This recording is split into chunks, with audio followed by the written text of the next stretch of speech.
Hello, and thank you for joining us today in our studies of 2 Samuel.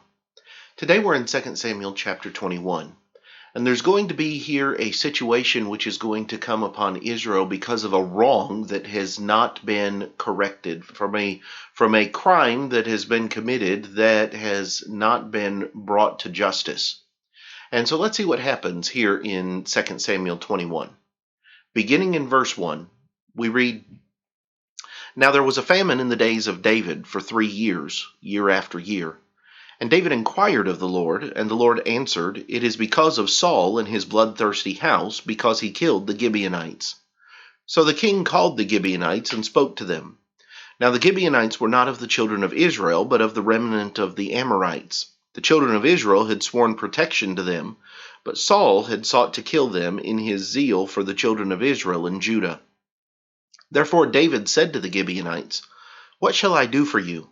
And with what shall I make atonement that you may bless the inheritance of the Lord? And the Gibeonites said to him, We have no silver or gold from Saul or from his house, nor shall you kill any man in Israel for us.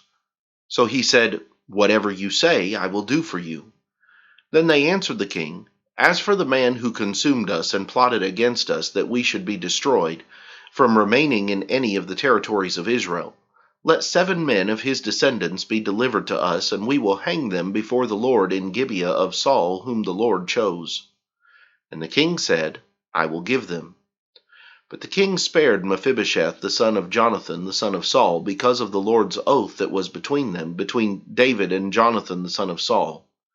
So the king took Armoni and Mephibosheth, the 2 sons of Rizpah, the daughter of Aiah, whom she bore to Saul, and the 5 sons of Michal, the daughter of Saul, whom she brought up for Adriel, the son of Barzillai the Maholathite. And he delivered them into the hands of the Gibeonites, and they hanged them on the hill before the Lord. So they fell, all 7 together, and were put to death in the days of harvest, in the first days in the beginning of barley harvest. Now Rizpah, the daughter of Aiah, took sackcloth and spread it for herself on the rock, and from the beginning of harvest until the late rains poured on them from heaven. And she did not allow the birds of the air to rest on them by day, nor the beasts of the field by night. And David was told what Rizpah, the daughter of Aiah, the concubine of Saul, had done. Then David went and took the bones of Saul and the bones of Jonathan his son from the men of Jabesh Gilead, who had stolen them from the street of Bethshan, where the Philistines had hung them up after the Philistines had struck down Saul at Gilboa. So he brought up the bones of Saul and the bones of Jonathan his son from there, and they gathered the bones of those who had been hanged. They buried the bones of Saul and Jonathan his son in the country of Benjamin in Zelah, in the tomb of Kish his father. So they performed all that the king commanded, and after that God heeded the prayer for the land. When the Philistines were at war again with Israel, David and his servants with him went down and fought against the Philistines, and David grew faint. Then Ishbi-benob, who was one of the sons of the giant, the weight of whose bronze spear was 300 shekels, who was bearing a new sword, thought he could kill David.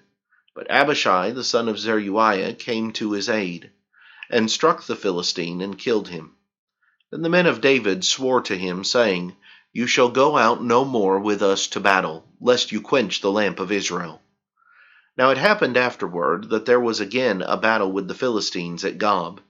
Then Sibbecai the Hushathite killed Saph, who was one of the sons of the giant. Again there was war at Gob with the Philistines, where Elhanan, the son of Jer-oregim the Bethlehemite, killed the brother of Goliath the Gittite, the shaft of whose spear was like a weaver's beam. Yet again there was war at Gath, where there was a man of great stature, who had 6 fingers on each hand and 6 toes on each foot, 24 in number, and he also was born to the giant. So when he defied Israel, Jonathan, the son of Shimeah, David's brother, killed him. These 4 were born to the giant in Gath, and fell by the hand of David and by the hand of his servants. So here in chapter 21, we actually have two different storylines or two different accounts that are being laid out. One deals with the Gibeonites and the other deals with the Philistines. So when we come back next time, we will look at some of the lessons and some of the things that we need to remember coming out of this particular chapter. We hope that you'll join us then. But until then, have a great day.